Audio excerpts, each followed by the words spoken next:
Hello, welcome to the Cosmic Heartist podcast. I am so thrilled to have you here.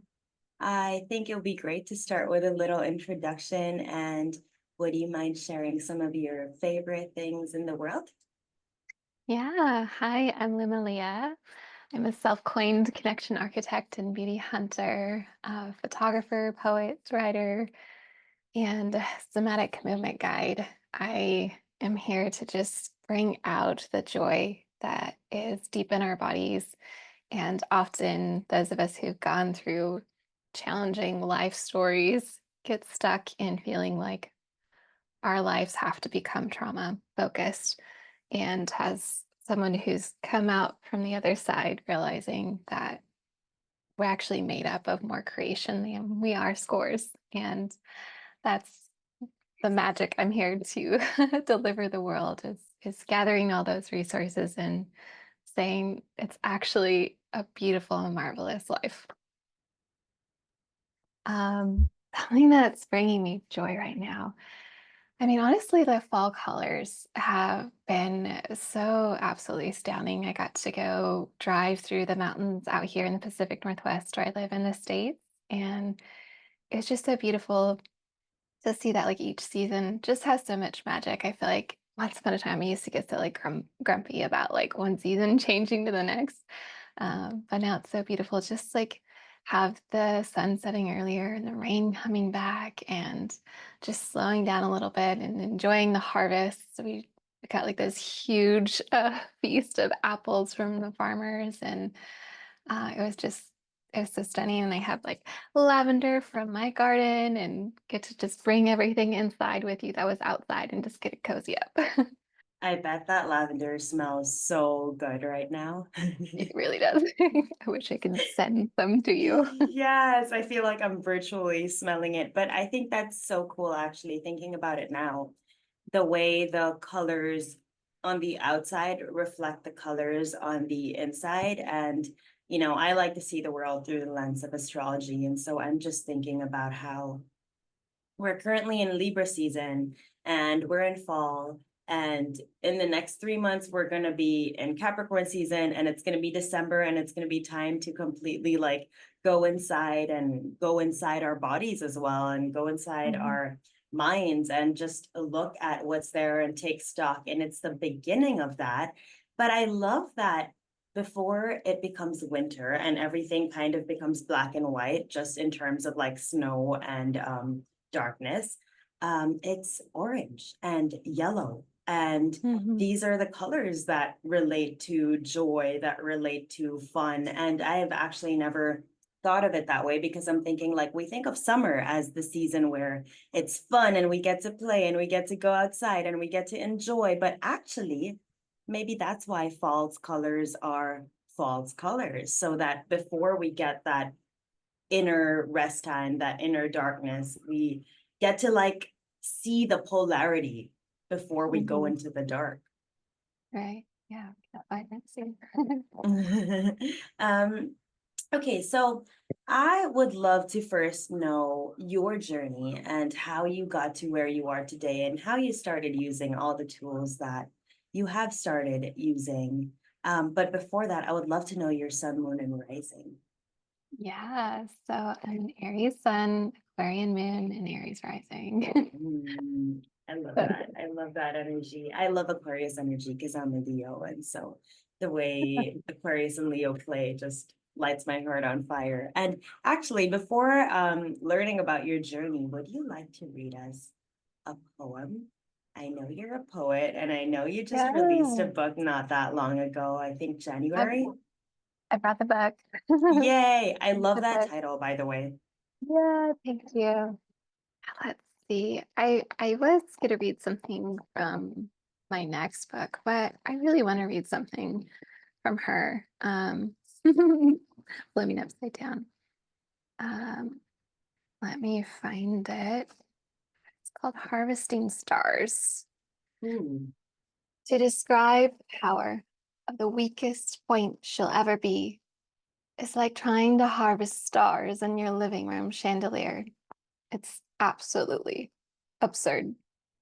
Which is why I think you should at least once in your lifetime, go stand in the front of something fierce, just so you can remember what it's like to remember you're also here to powerfully create.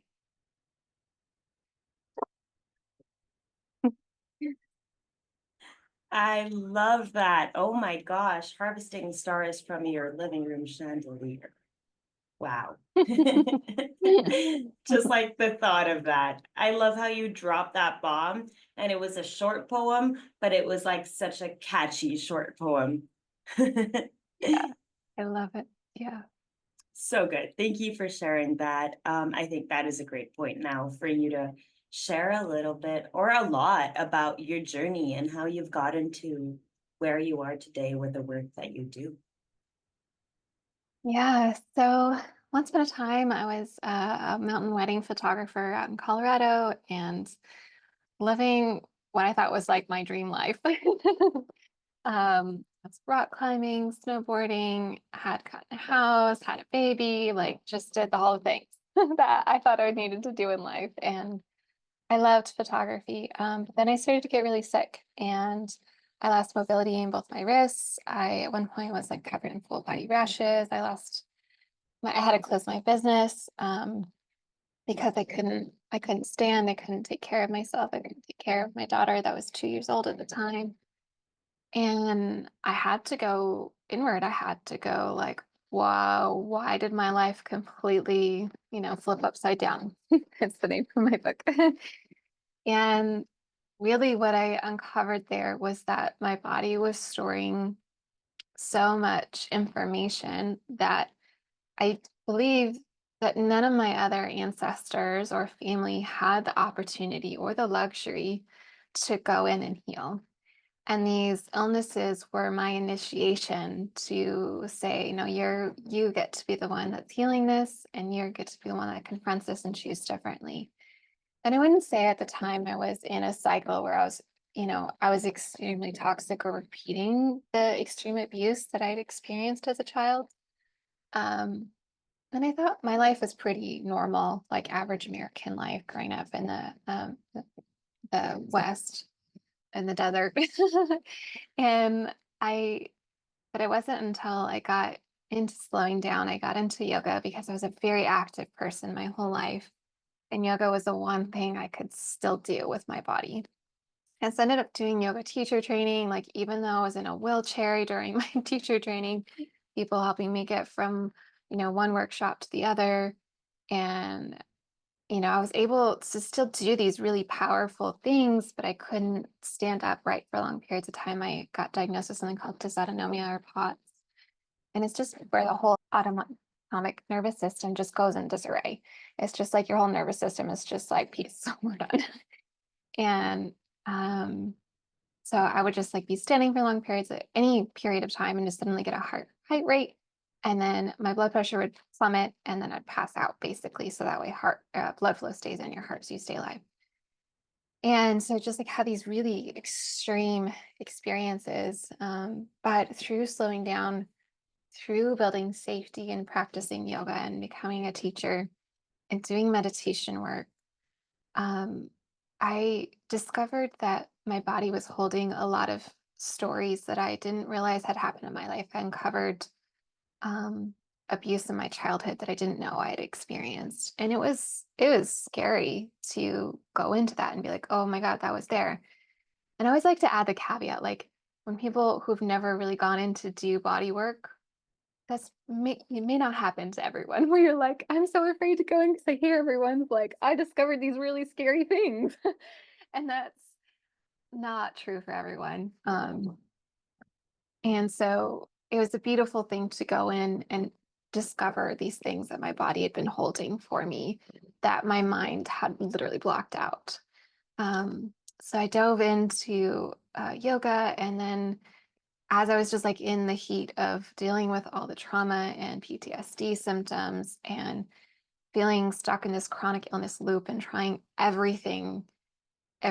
And Western medicine was just like, we can do chemotherapy because that sometimes helps people with this. And I was like, no, like that's like, that was a no for me. I was like, I will live with my symptoms than dealing with the side effects of a stronger side effect of a drug that you don't even know if it's going to help me.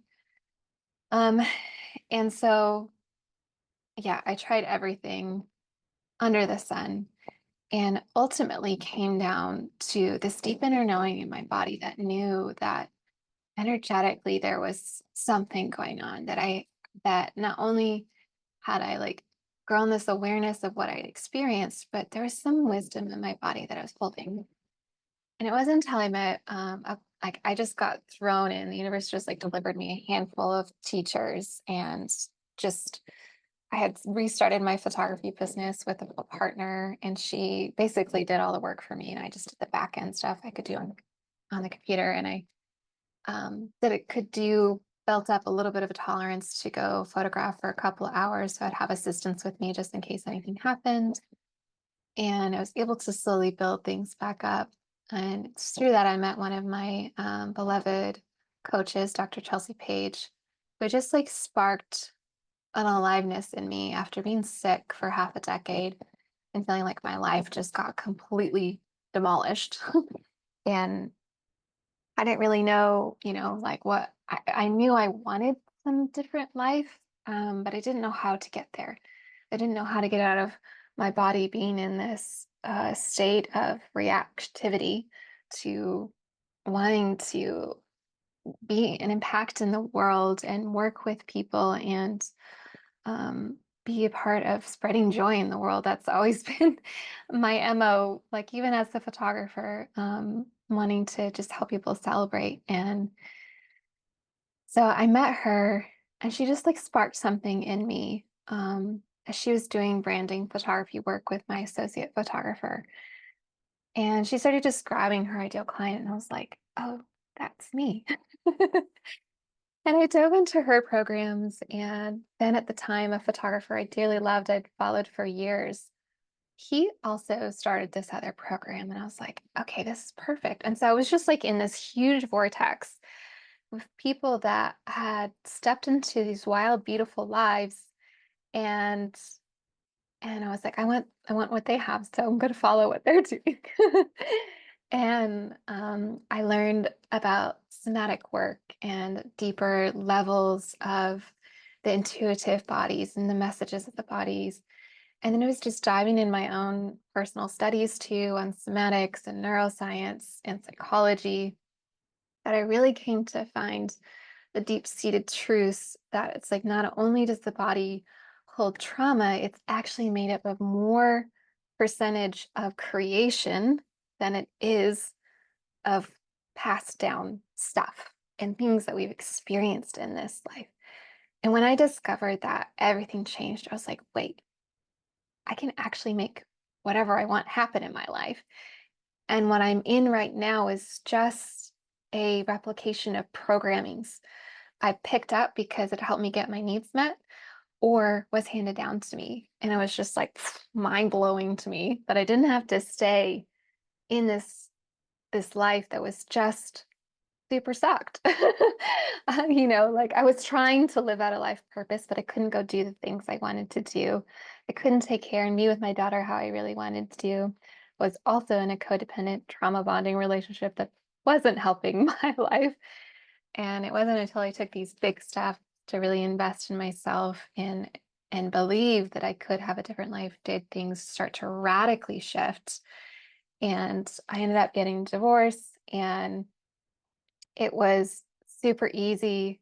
And that is like such a gift that I went through. My ex-husband wanted a divorce for a long time, but I was in a paradigm of Christianity for a long time that said, it's bad to do that. And, I thought he was the love of my life. And I fall in love so easily with everyone and everything. I was just like, well, I feel this. Surely you have to too. Can we not work this out? And he didn't want to ultimately. And so it's just easy, like, oh, you're ready to go now. Cool. Um, and my daughter went through the transition surprisingly well. And she was like the last piece of like, I can't fuck her up. And in the coaching program that I was in with Chelsea Page, another woman that was still going through divorce, and she had a good point. And she was like, well, what if your daughter actually witnessed a beautiful relationship? and you thriving instead of you feeling like you have to get smaller to stay in this relationship. And just the way she said it is like things I'd heard over and over again, but just somehow that transmission just like hit home. And that next night, I was like, asked the universe, I was just like, I need a sign to just like go. And that night I had a dream I got breast cancer. And and in that dream, I woke up and I just had this voice that said, if you stay in this marriage, you will die. You literally will die. And I was like, okay, I'm done. I will, I go time. So that morning I asked my husband for a divorce and he was like, okay. And I was like, guess what? We're going to make this easy. He was like, okay. And we made it easy. And um, we got a divorce. And a week later, I met the love of my life. And now, 3 years later, we're in a blended family, and I've been playing and finished my book, sharing my story through healing and the depths of that. And I'm also working on my second book, which I'm not ready to release the title yet, but it will be around kind of dispelling the Cinderella syndrome, this belief that women aren't whole, people aren't whole until they have their partner, um, but that desire for what you want in a relationship does exist inside you and can exist outside in reality too. Yeah. Ooh, ooh, what a story. There's so much there. So, first of all, I'm curious about the timeline. How did your timeline look? Yeah, so I started my business in 2009 and moved to Colorado in 2010. So I've had photography business in 3 states now.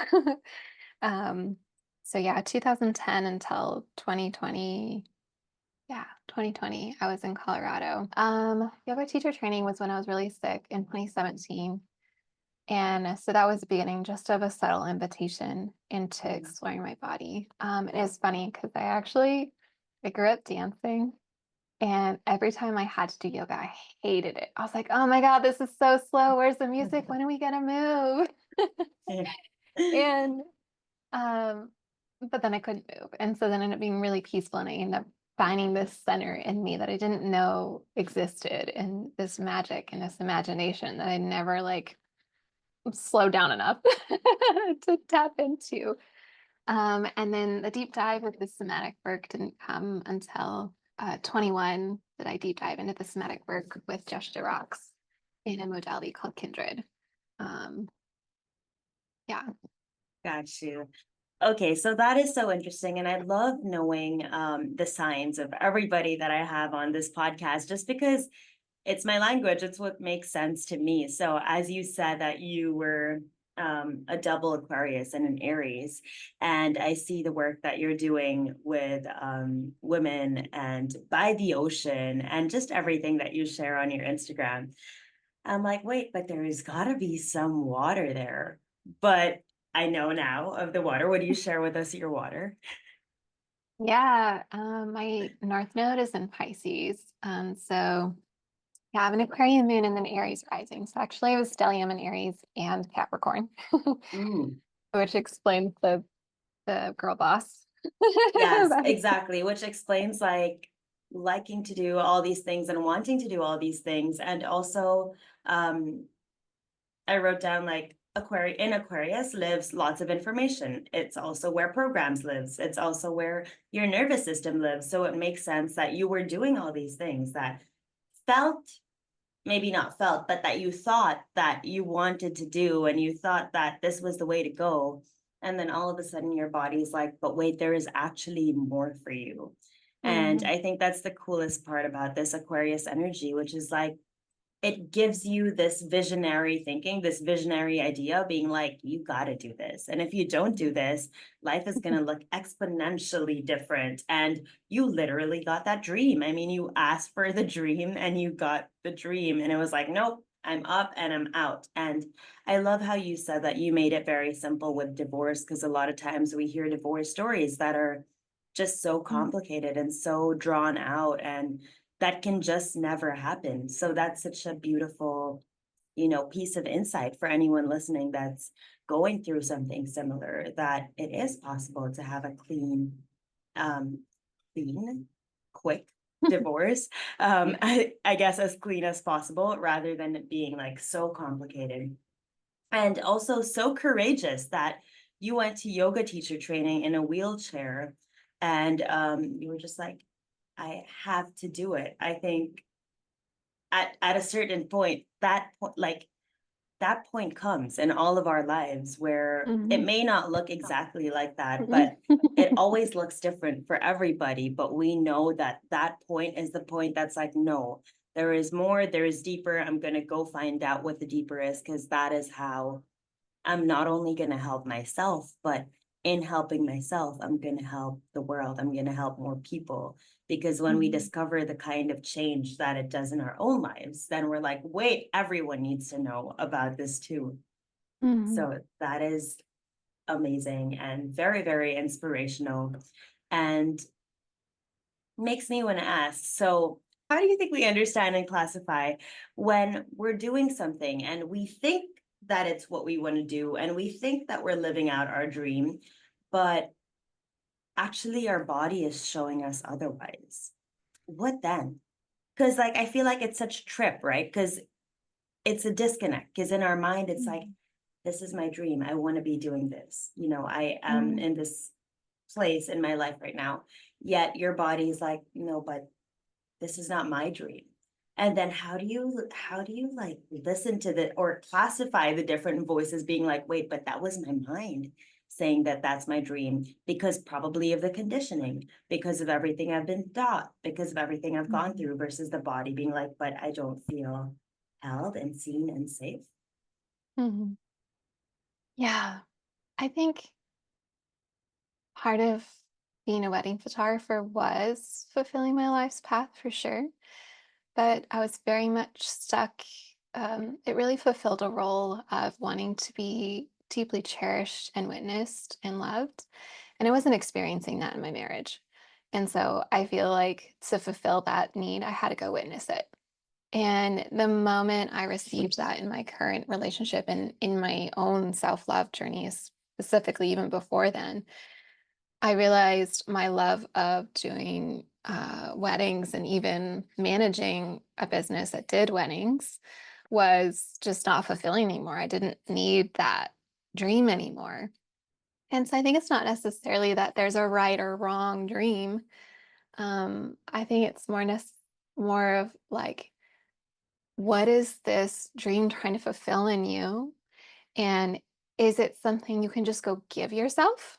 Or is it something that you do need? Sometimes, we want to shortcut things, but sometimes we do need to go the long way. Sometimes we do need that whole journey. And there's medicine to be received in that path. And I'm not saying that we all need to go experience suffering like I did by any means. I want everyone to skip that path. And um, but I think there's an anchoring of a balance between, listening to what your body's really saying and also knowing that you deeply love something and that there's passion in there. And I think when you really get honest about what you really want and why you want it, then you can tap into like, oh, is this really the path for me? And if it's because you want money, if it's because you want to fulfill a need you didn't receive in your life before, if you want validation, those are good red flags to just take a step back and be like, okay, how can I actually fulfill these needs in myself without putting the pressure on what I'm trying to create in the world? And instead, fulfill that, embody that yourself. And then what you want to create is just going to flow out of you like wildfire. Like when I wrote my book, like it was the easiest thing I'd ever done. Like, and I did go through some blocks around like I grew up with some dyslexia, and I was just like, I did not grow up loving the English language. I did not have my nose in a book. Was not very like calling myself a literature language arts lover. I loved math. There was right answers. you know, the part of me that experienced so much trauma loved the safety in math and chemistry. and like engineering, but to write and to be that expressive, you know, with unknown answers was more dangerous. And so for me to go actually do this work of writing a book was huge because it was like this space where I just got to let myself unfurl in a way I never unfurled before.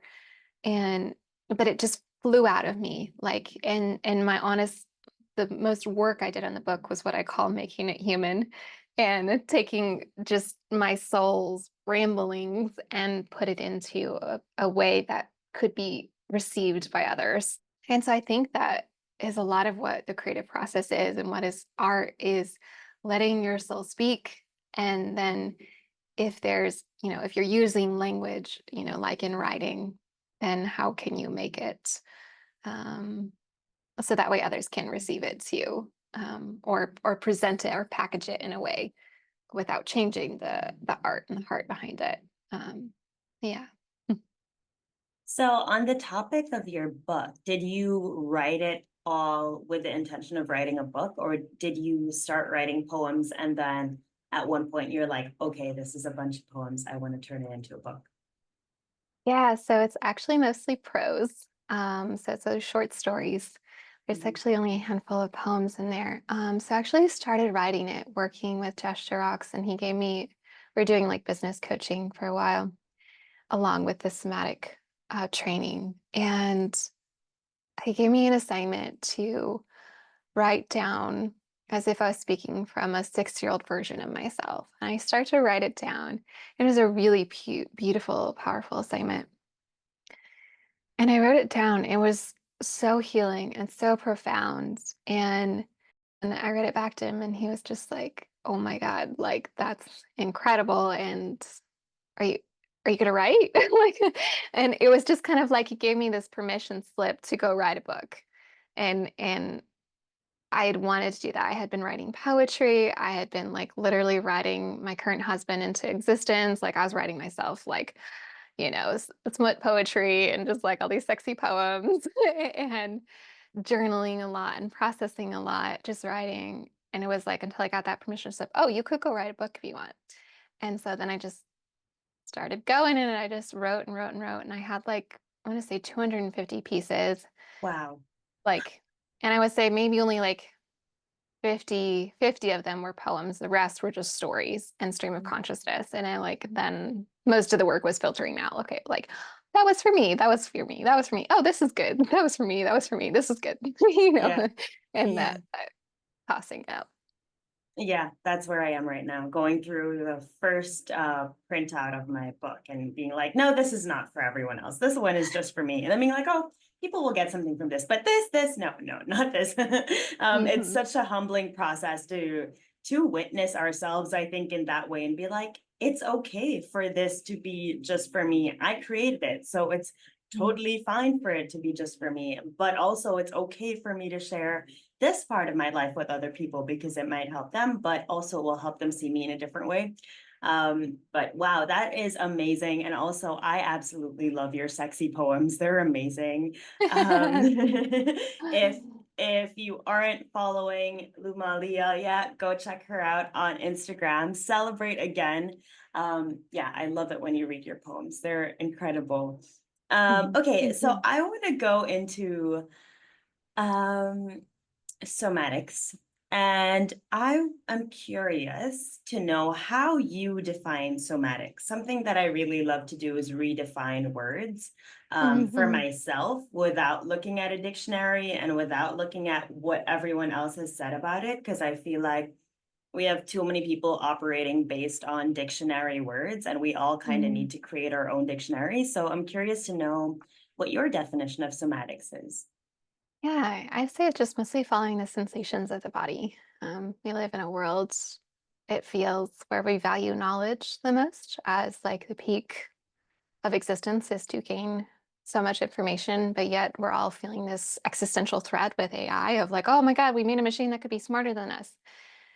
And on a knowledge base, information base, yes, that's true, but on a sensational human abilities, I don't think that's ever going to be possible. I don't think we could ever create a machine that can walk in a room and feel the emotions of everyone else in the room. I don't think it's possible. I don't think we know enough about human connection and the emotional body to like we're just like barely scratching the surface of that right now.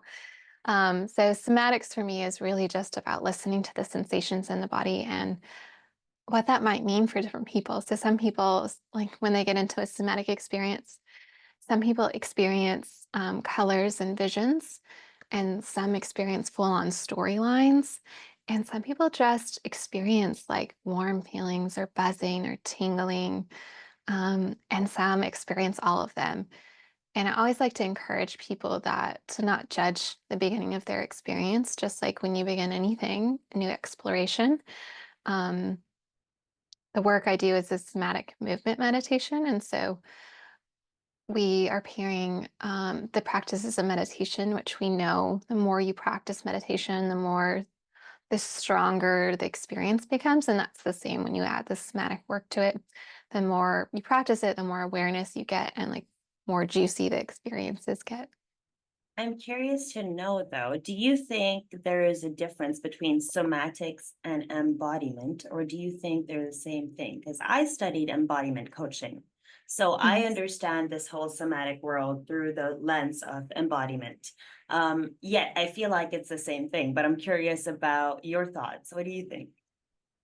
Yeah, I think it's really the same thing. I think you can use somatics to get into embodiment. I mean, for me, embodiment is about either like getting aligned with something or taking an energy type and putting it into your existence and like working with an archetype or building a new program, um, or rewriting the current program, which I think when you do embodiment work, embody has the word embody has body in it, and soma means body too. Mm, And so to me, yeah, they are the same thing. I think it's more like the somatic exercises you would do to get into embodiment, mm, an embodiment of whatever you desire. mm. Gotcha. Yeah, it does sound very similar, and it just sounds like a different word because through embodiment coaching, what we would do is we would do a meditation and go into our bodies and witness what's there, do a body scan and give it a shape, a texture, a color. And yeah, and kind of just meet the feeling, meet the emotion, or meet whatever is in there. So it does sound pretty similar. I think it's just Mhm, interesting, right? When we live in a world where like buzzwords are such a thing, and mhm. somatics is such a buzzword currently, which is amazing. Actually, it's amazing that it's a buzzword because otherwise maybe we wouldn't have as many people going into their bodies and learning about like what lives inside us, and so much lives inside us. And I loved how you said in the beginning that yes, there is trauma that lives inside us, but more than anything there's creation that lives inside us. Why aren't more people talking about that? Right? Yeah. Why is everybody talking about the trauma and the stress and the anger and the worry? Like, it's okay to talk about it. Yet at Yeah. the same time, I feel like there is already so much of it around us that if we can tap into love, if we can tap into the complete opposite and bring more of that, like we're doing better for planet Earth already. Just because I Mhm. feel like it's dense, like it's so heavy out there. Certain parts of the world have a lot of baggage right now. So to be the people that are like, hey, I can carry an extra bag, not to fall, right? And not to like Yeah. overburden ourselves, but to be like, hey, I actually have this space because I've done the Mhm, work within myself. I think mhm. that's actually revolutionary work, isn't it? Yeah. Yeah, and I think that's the important work of being mindful of what you surround yourself in your environment. The world has been dying forever. War has been going on forever. And not to say that we need to turn a blind eye to anything, but I really believe that there's a layer of protection that, especially if you are a very sensitive being, is like, where do you actually hold your most power? Is it staying constantly exposed to trauma and putting yourself in a trauma response?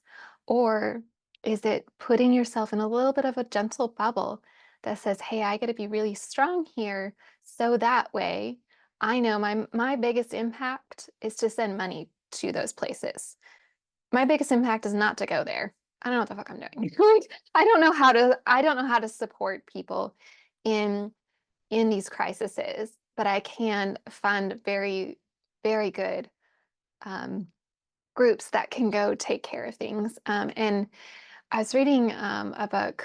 Oh gosh, I can't remember her name. She runs the Hunger Project, and she was talking about the importance of understanding how to end world hunger. Is like people cannot just go in and give food to third world countries because then they become reliant on someone coming to save them. You have to go in and help them restructure and become self-reliant and to build their economy and grow their food and teach them these principles and practices. And so I think the same is true of like we get very stuck in like needing the savior mentality. We need to be the saviors. We need to be the saviors.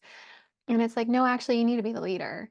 You need to be the leader that has boundaries of like, no, this is what I need to be the strength that goes into the world and does radical, beautiful, changing things instead of being stuck in fear states, being stuck in response states. And and it's then that we get to be that radical change. Like you said, when we have, an arm free because we're not over here collecting the world's burdens and weeping over them every single day. What's very interesting is I live in a third world country and, I am Indian, but I live in the Philippines. So both kind of third world countries. And then I studied in the States and I was born in the States and I lived in the States for a while. So I've seen a lot of these polarities play out in my Mm, life. And when I started waking up, I realized how some of the most religious countries are third world countries. And that is because I feel like religion gives us a guidebook, right? It's a guidebook of mm, what to do when you don't really want to think or mm, you don't want to strategize what actually is right in my body and what actually is wrong in my body. You're like, okay, I'll base it on this book. But this book, okay, mm. this is going to be very, very controversial, but I feel like I feel like the gospel is essentially gossip. Like, why are they both goss? Mhm, And gossip not in a bad way, like that these were things that were actually said, but at some point, one word or a couple words may definitely have been changed within the Bible or like any religious book because it's mhm, like passed on from one person to the next to the next to the next. And naturally, even with humans, like not to say that they purposely did that, not to say that they didn't purposely do that either, right? Totally open over here. But just like when we're passing on a message in one room that's really noisy, um, we could even mistake what we're saying. So just like this mhm. idea of it's a guidebook and it's meant to be a guidebook, it's not meant to be a rule book to tell us what to do. But all of this to say, you said you need to be the leader. You need to step in and be the leader. And I think that it's so interesting that in countries that religion is so prominent, that's Mhm. exactly where more leaders are needed. I don't know. It just feels like an irony that it's like there's just so much religion here being like, actually, you don't need a leader, you're good, just follow the book. But then we wake up and we're like, no, I'm not following the book anymore because I don't want to follow the book. I don't want to follow anyone else's mind. I don't want to follow anyone else's words. I just want to follow my body. Like that is revolutionary because I feel like then we're also saying, I just want to follow the way of the earth because the Yes. earth is a body, our bodies are Yeah. bodies. And then we start deciding that we don't want to pollute our bodies anymore. And then we decide Mhm. that we don't want to pollute the earth anymore. And Right. I mean, that is the beginning of a revolution, isn't it? Like humans Mhm. listening to our bodies and humans listening to our hearts, because then all of a sudden it's not as dense anymore because we're not burying what we want anymore. Because I guess when you're reading a guidebook, you're like, okay, this book says I have to do this, right? So I Mhm. do this. But then Mhm. your body is like, okay, um, that said I should do that. So I'm going to do that. But then there are inner desires that we actually want Mhm. to do that we're like suppressing because we're like, no, this says to do this. And then all of a sudden it's like, oh no, now I need to take control. Mhm. Yeah, definitely. Yeah. I mean, yeah, there's so much in what you just said about just that we are from the earth, like that we are of the earth and we're from the earth. And there was such a big belief with Darwinism, that it was dog eat world out in nature. And that is still true. But what we don't know is, do the plants willingly give their lives to feed us? Does one animal willingly give itself to the other animal to be part of the life cycle? And that we don't understand the psychology that happens there. We've assumed that it is just war out in nature. But yet as we've been studying trees more and the mycelium network that pairs with the trees to keep groves and groves of lives alive, and how in a group of trees they'll keep a log alive for years, and it keeps other lives alive for years. And um, there's so much connectedness that we just don't even understand. And I think the more we grow out of this mindset that everything is just, love and war, we're going to see that there's so much connectedness and there's so much harmony and compassion and working together that we haven't quite like tapped into and said, oh wait, no, this is what's always been showing us how to believe. But then we've lived in a society of patriarchy that says someone needs to be in power and tell other people how to be, because that person in power knows better. And they can control everyone when they all listen and obey. And that's also what religion does. But also religion has helped answer the unknown questions that we haven't had answers to. Like that's what mythology is. Religion is also mythology. And they're all the same stories. They're, no matter what religion you look at, they're all the same stories. They have the same baseline of things. And as you go in and look at those stories, they're all just trying to answer the pain points of humans, which you can look to nature and actually find the answers to, of like, what if death is not the end?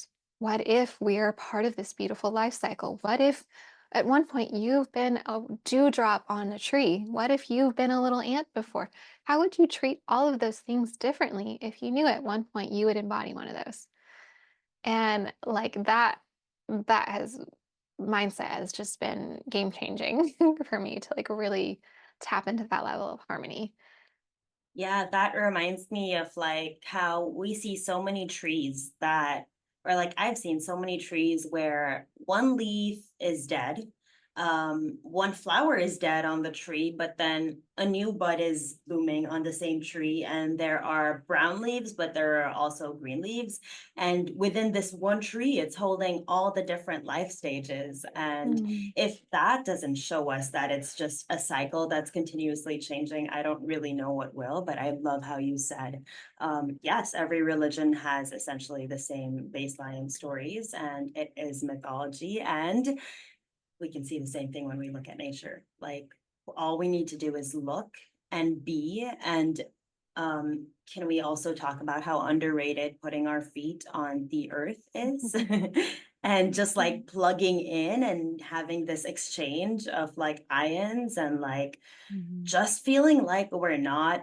I think when I haven't had my feet on the ground in so long, I feel like I turn into a robot. mhm, Just this human that is like so self-reliant that I need to produce everything for myself. But then mhm, when I go and put my feet on the grass, I'm like, oh, wait, there is an exchange. There is something mhm. going on here, rather than just cement or tiles or wood. Nothing wrong with wood, but you know what Right. I'm saying. I love, there's a few things in that too. As one beautiful gift of getting POTS and dysautonomia, my grounding was full body.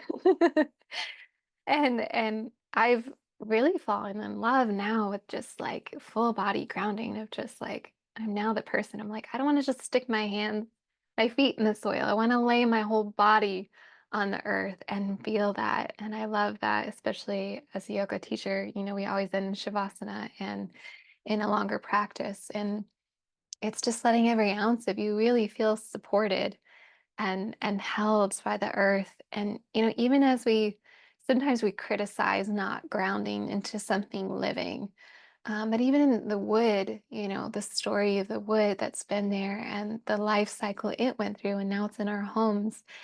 And like, even this lavender, like it's technically dead, but it still holds coatings in it that when it enters into my body, comes in interaction with you, it's going to be set alive in a spark. And so I feel like we can start to judge a little bit of things that we've created as humans and say, oh, there can't be life in there. But it's like, no, we created it. It came from something that was living, and it might be quote unquote dead in our terms, but there's still access to some coding in there. There's still access to beauty in there. We just have to like open our imaginations and our bodies and minds enough to say, like, oh, yes, it is there. Um, and I also truly, truly believe in being surrounded by nature too, and just being really just like turning off technology too. And like my favorite is to like go get in the garden and just something shifts in me when I get in that surrounded by greenery. Just there's something about the greenery and the Japanese forest bathing that's like gone like wildfire. I don't know if that's still a thing, but um that's something that I that was really healing for me too, was to get back in nature a lot.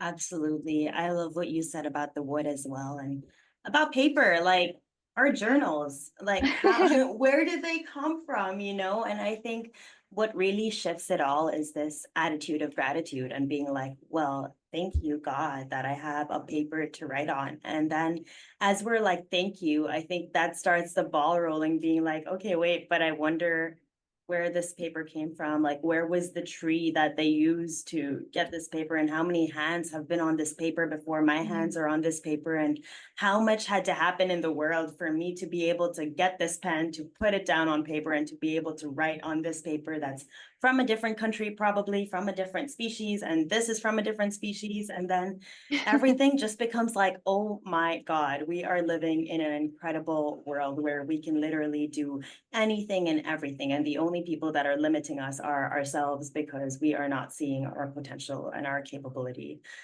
Mhm. So this podcast in a nutshell. I have a couple of last questions for you. The first thing though I want to get back to just really briefly is how beautiful it is that you made the space in your life by getting a divorce, and then the love of your life came in, like swooped in, Mhm. just like that, just because you made the space. And of course, that's not the only reason. You said you were writing him into existence, and I'm sure you were energetically calling him in, like heartfully calling him in. But I think, isn't that such a beautiful part of life? Like that all it takes sometimes is to just make the space and be Yeah. like, I have this space for you. And the exact person that needs to drop in is like, oh, hey, that was me that you made space for. And you're like, Mhm. oh, you? That was you? Yeah, it's totally true. And like, I feel like that's been true. Like even the relationship with my stepdaughters, that's been true of friendships, even, it's just like I feel like we get so hung up on it having to be a lover, being romantic. But I think there's so many ways to connect as humans that it's like, yes, I love my husband and I do believe he is my soulmate. But I also believe that our daughters, like we are all meant to be. I think our daughters called each other. My daughter wanted sisters her whole life, and she wanted an older sister too. And, it was just like, I don't think that one's going to happen, babe. And then we were age 7, met them.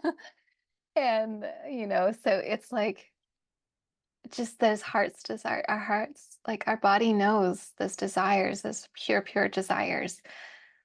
Mm, just the moment we say yes to them, the moment we, you know, take out the fillers we've stuffed in there of just like, oh, let's just do this. This will help it be there. And we just like, we know that's not it, and let that go. And then it's just like, poof, here it is. Yeah, yeah, yeah. Oh, I love how you describe them as the fillers. What a beautiful image. Okay, so that makes me want to ask you, what do you feel like makes you a artist? Mm, yeah, I mean, just everything I create, it's from a body centric place. It's from what I know brings me joy, what brings, what I obsess about on a heart level. Just like I can't stop thinking about it. I fall in love with it so much so that I've like done so many different projects. Honestly, sometimes I have a hard time, like once I finish something, of actually letting it go and moving on to the next thing, because I'm like, I want to keep doing all the things, but I only have Mm. capacity for like a little bit at a time. Yes. And it's just because I fall radically in love with doing so many things. Yeah. Yeah. And I think it's such an art to fall radically in love with so many things and so many people. And it takes a certain level of, heartfulness, of openness, of just being so in love with yourself. And that is the best way to fall in love with more people and more experiences and more art. So thank you for being such a beautiful artist and exemplifying it in your life. And lastly, where can people find you? How can they work with you? And where can they find your book? Yeah, so most people can work with me. I have some exciting workshops coming up on October 30th, called Back Home in My Body. So if you've been feeling a little bit of disconnection, or feeling like you're stuck and feeling like I have to fix myself all the time, or I'm deep in healing mode and can't get out, this workshop's going to be for people for that. It's called Back Home in My Body. All of the workshop and events that I do, you can find at celebrateagain.org/events.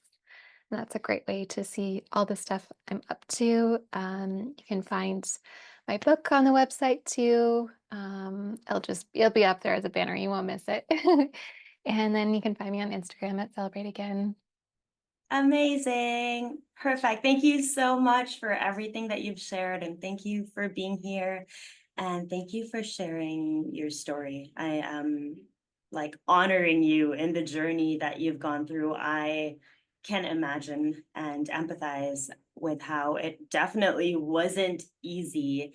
But the fact that you found that courage and that you pushed through, and now here you are, sharing your love and sharing your heart with the world. I think that is so admirable. So thank you so Mhm. much for being on my Yeah. podcast. Thank you so much for having me. It was such a joy.